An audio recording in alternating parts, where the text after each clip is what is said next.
would like to do some movie news. So let's get into that. Apparently, we got a new Deadpool movie coming out. I just kind of saw other people reporting on it as I was getting ready for this. So like, let's see what's there. Okay.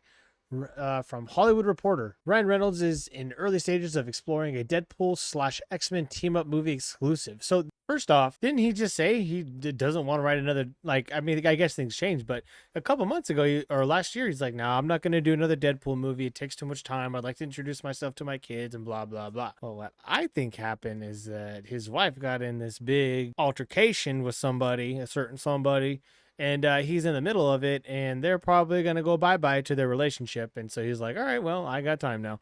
So I hope that doesn't happen. They're a cute Hollywood couple, I guess. But I mean, sometimes you got to do what you got to do. And if it depends, who knows how this lawsuit's going to go next year. It might be only him working, and Blake might become stay-at-home mommy. So not that there's anything wrong with that either. I actually would say that's probably better for them, if I'm being honest. Let's keep reading this. Ryan Reynolds' early stages of deploying X-Men team up. The Deadpool mastermind is toying with writing treatments for a film that would feature 3 members of Marvel's mutant team, but has not yet pitched the idea to the studio. So I bet this time he's going to try to have, like, I think he's still going to have a lot of different pitches, but he's going to make sure they're fantastic pitches before anything else. Because I remember him saying to, in interviews and stuff that he pitched like 6 or 7 different movies or whatever to Kevin Feige, shot them all down. So I bet they're going to he's going to have like 3 big ones that are like, can't turn these down type ones.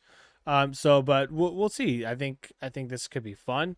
Let's see what else he's got written. In the aftermath of Deadpool and Wolverine, Ryan Reynolds remained firm that he did not see another solo Deadpool movie in his future. I just talked about that. That was despite the film grossing 1.338, so $1.4 billion, a number that validated the extraordinary amount of creative control he wields over the franchise, in which he proved he was the most valuable new player to the Marvel Studios arsenal. That is true.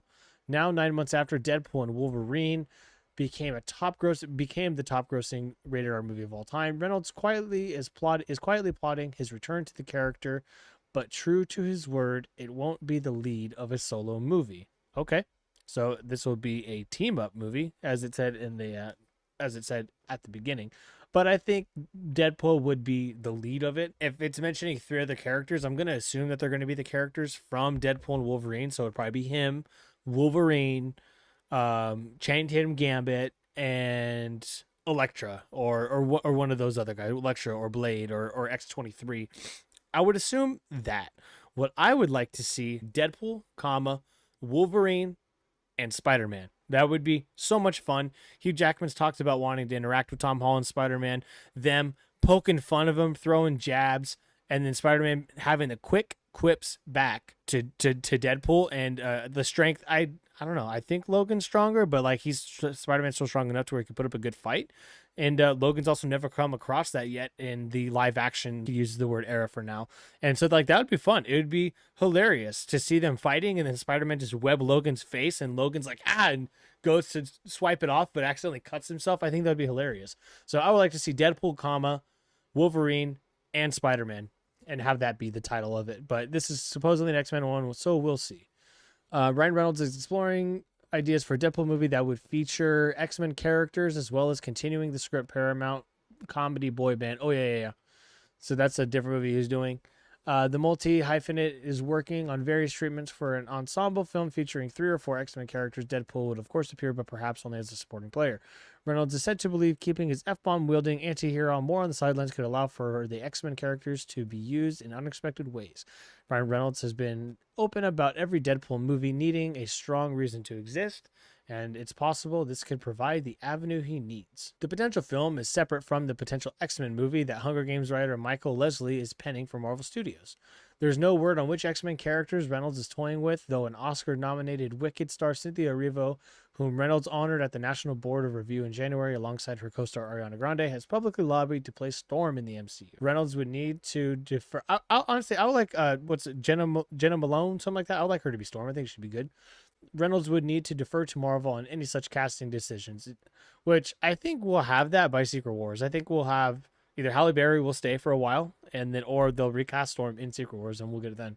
It's extremely early and far from becoming a reality, and Reynolds is known for tinkering with concepts he hopes to share with Marvel in the future, is working separate from the studio at this stage. It is not unusual for Reynolds to go through many iterations before landing on the right idea. Before Deadpool and Wolverine, one idea he pitched for Deadpool 3 was a low-budget road trip movie. Reynolds has played in the X-Men sandbox before with X-Men and Wolverine, featuring villains Sabretooth and Pyro, while X-Men such as Colossus have been in all 3 Deadpool movies. He lured Hugh Jackman out of retirement as Wolverine, a character who likely will show up in an Avengers movie down the road, and he wrote a Deadpool and Wolverine role for Channing Tatum, who was long attached to Gambit movie. We already know all that. His focus on his writing came amid a planned break into filming. It also ended up coinciding with a high-profile legal battle between his wife, Blake Lively, and her It Ends With Us director/co-star Justin Baldoni. So that's what I was hinting at earlier. I'm more passionate about storytelling than I am acting, Reynolds said in an interview with THR last year. If I win, great. If I lose, I get to also feel like I was the architect of my own demise. That's fair. At the time, Reynolds also told THR that he believed Deadpool could appear opposite the X-Men and the Avengers, but that the character joining those teams would have unintended consequences. His ultimate dream is to be accepted and appreciated, but he can't be accepted. His coping mechanism of deflecting shame through humor works only when used to pave over his many inadequacies. If and when he does become an Avenger or an X-Men, we're at the end of his journey. So I think when it truly is the end of Ryan Reynolds' Deadpool, I think he should be accepted into those teams, but then dies. I think that would be pretty funny and emotional. Reynolds noted something similar last month while suggesting that he might be working on an MCU pick, said the star at the Time 100 Summit, where he was among honorees speaking on various panels. I like that he's isolated. If Deadpool becomes an Avenger or an X-Men, we're at the end. That's his wish fulfillment, and you can't give him that. So, all right, fair enough. So that was Deadpool updates. Go to Screen Rant and see what some of the movie news is that's going on. Deadpool Secret Marvel Project. Robert Downey Jr., Channing Tatum, Anthony Mackie, Chris Hemsworth, Paul Rudd, and Winston Duke assembled to watch Thunderbolts. Okay, this could be fun. Let's look at this. Robert Downey Jr., Channing Tatum, Anthony Mackie, Chris Hemsworth, Paul Rudd, Simu Liu, and Winston Duke assembled to watch Thunderbolts in a new photo. Let's check this photo out. That's awesome. I loved, what was it? Civil War or Cap 2? There was something where Downey had a bunch of people like kids, friends, family, and they were watching one of the new movies. I think it was Cap or maybe Thor Ragnarok. I forget, but it's really cool, and it's cool that they're doing this again. All right, let's see. Warning: Doomsday cast members come together for a special Marvel Cinematic. While Marvel Studios is getting ready to finish the multiverse saga in the next few years, the MCU just concluded Phase 5 following the release of Thunderbolts. Phase 6 will kick off this summer with the Fantastic Four First Steps, as Thunderbolts has opened solid reviews. It's not just the MCU fans and critics that are celebrating the latest installment in the franchise. Oh, it's not just... Okay. With the second Phase 6 movie in production, Simu Liu shared a new image on Instagram where he was joined by his fellow Avengers Doomsday co-stars Robert Downey, everybody that I just said. All right, so you got Robert Downey Jr. Oh, okay, so he had that interesting haircut a couple weeks ago that everybody was thinking was going to be the Doom cut, and no, he's got the shaved head, so he's got that. So maybe there's a report the other day he's playing multiple different characters. Maybe he's got to shave his head down because he needs multiple different wigs. Interesting. Winston Duke, Paul Rudd, Channing Tatum, Chris Hemsworth, Anthony Mackie. Hemsworth and Mackie look jacked, dude. That's rad. It's movie night with the boys. Get your tickets. That's awesome. That's so cool. But all right, that was cool. Knives Out 3. Okay, let's check this out real quick. We're going to push for everything. Knives Out 3 release window revealed as Wake Up Dead Man director hopes for theater plan. Knives Out franchise creator Rian Johnson addresses his theater hopes and the release window for Wake Up Dead Man. Netflix will once again see the Whodunit franchise return with its third installment later this year. Like previous installments, Wake Up Dead Man will primarily comprise of a new cast of suspects, while Daniel Craig is once again to return as the iconic detective Benoit Blanc. While there have been teasers and the first look of Craig's new look, Netflix has yet to provide any specific details about the release. This is Rian Johnson, I believe. I want this in as many theaters for as long as possible. We're going to push for everything we can in terms of theatrical because I want as many people as possible to see it in that form. Okay, if you want this, you should not have signed with Netflix, you fucking idiot. The second worst decision he's made besides creating The Last Jedi. Netflix dude, Ted Sarandos, he doesn't give two shits about theater releases. He just had something released last week saying the theater model is outdated, which is absolutely false. Bad movies are outdated. People will not pay money to go see bad movies anymore. We only want good things. So if it does not look good in the trailer, we will not go see it. So very simple. This kind of makes me wish that he had partnered with Prime. At the time, Prime probably offered less money and they weren't doing theatrical releases, whereas Netflix, I bet they lied and said, hey, we'll give you more money and a theatrical release. But what they didn't say, because it's probably in the really small fine print, is that it's a minor theatrical release, which means it'll only be open for one weekend or two. I bet that's what they said. Greta Gerwig's pushing for her Chronicles of Narnia to be a theatrical release. I thought that was going to be a series, and I kind of prefer that to be a series because there's 7 books. So like do it like Harry Potter. Each one, 8 to 10, 8 to 12 episodes, each book, and have it span over 7 years. I think that'd be awesome. So I don't know, who knows. I hope for the theater release too. I saw The Glass Onion when it came to theaters and I loved it. Earlier in the same interview, Johnson was also asked to comment on Sarandos' statement about the state of the theater experiences being outdated. While the director didn't agree, he also acknowledged that he couldn't respond to just one quote in this context. Yeah, because they'll fucking pull your movie. Of course you can't. Nevertheless, Johnson believes theaters are not going anywhere, especially if a movie generates interest to get people to go. Example is Sinners. That's a fantastic example there. Obviously, I don't because I love movies. I love going to see movies, but I also have a feeling, talking to Ted, it'd be a different thing than one quote taken and a kind of tossed at me in this context. So I don't want to phrase this as I'm having a proxy discussion with Ted right here. I think theatrical is not going anywhere. So that's basically a polite version of him saying, fuck you, movies matter in the theater. I think we've seen if you put a movie people want to see in theaters, they're going to show up for it. And that experience of being in a full house and having those experiences is important. It's something that I love and I want more of in the world.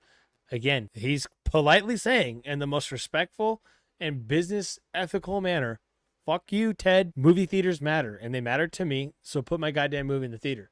Especially because it's a proven fact that if a movie is put into theaters and then put on streaming, it does better on that streaming site, whether or not it originally came from that streaming service. So stupid, dude. These people are so dumb. What the heck? You got long hair. It looks old as dirt. Jeez. First Knives Out was able to get normal theatrical release. Blah, blah, blah, blah, blah. Okay, nothing too important with that. John Reeves and Sandra Bullock reunite together for a romantic thriller 19 years after last movie together. Okay, so after working on The Lake House, so a new romantic thriller. Is there a trailer? There's a trailer. I'll watch a trailer. I'm gonna do a trailer reaction. It's untitled. Okay, all right. So basically, long story short, they're gonna be in a movie together. Untitled. Yeah. What? First Star Wars story after Rise of Skywalker announced continuing Finn and Janna's story. Let's check this out, bro. What? Star Wars is continuing the story of Finn and Janna in the first new novel. Novel? Come on, dude. It's been 6 years. It's been 10 years since I looked at me. It's been 6 years since the Rise of Skywalker, and the galaxy's future and the fate of its heroes remains a mystery. We know Daisy Ridley is returning as Rey in Sharmeen Obaid-Chinoy's new Jedi Order movie. But what about characters such as John Boyega's Finn and Naomi Aki's Janna? Well, they're not going to be in a movie. Following the end of Star Wars: The Rise of Skywalker, the Resistance rescues a ship full of young passengers who had been kidnapped by the First Order. As Finn and Janna set out to find the First Order officer responsible before he can endanger any more children, the two former stormtroopers must wrestle with their own complicated pasts as soldiers of the oppressive regime. All right, well, I mean, it'd be cooler if it was like an animated TV show. I don't know why the fuck we gotta get a book about it, but whatever. Go see Revenge of the Sith in theaters. Fuck this stupid book. Dang. Mad Max prequels 2024 box office led to a $100 million loss for Warner Brothers. Tragic. Thunderbolts Rotten Tomatoes audience score debuts with third highest MCU score of all time. Okay, so here's the thing. I like Thunderbolts a lot. I do think it's great. I would rate it at like a 8.4, 8.7 around there. And we've gotten such bad MCU movies in the last couple of years that when you get a banger like this one, you think it's greater than it actually is. I think if we were to compare this movie to The Winter Soldier or to Iron Man 1 or Civil War or Infinity War or Avengers 1, I don't think it'd be as high of a rating as it is. I would put this probably on par, just slightly below Age of Ultron. I love Age of Ultron, and actually it's the 10-year anniversary of Age of Ultron from as of 2 days ago, May 1st, I think, or a day and a half ago, whatever. So I would put it on par with that. And a lot of people didn't like that movie at first, but a lot of people do like this movie at first. So it's very conflicting, but I like it. I just don't think it should be the third highest rated. There's a lot of really good MCU movies, but hey, man, good for Thunderbolts. Word of mouth, I hope, is great. I hope this makes money. I think this movie will make about $700 to $800 million. It's going out on a very high limb there, but I think those that like it, that went with their buddies, are gonna say to their family, "We got to go see it. This is so good. You guys will like it," and then they'll go see it. Or they'll say to like their boyfriends or their girlfriends, "This is so good. We got to go see it." Like I'm doing that. I saw it with my dad on Thursday. We always go to the premieres together. I'm going with my buddy tomorrow, and I'm gonna go with my girlfriend next week. I'm gonna force her to see it because I know she would like it. So, but so things like that and the word of mouth of where like people typically wouldn't go, I think is gonna get this movie some buckets. Oh, another simple favor.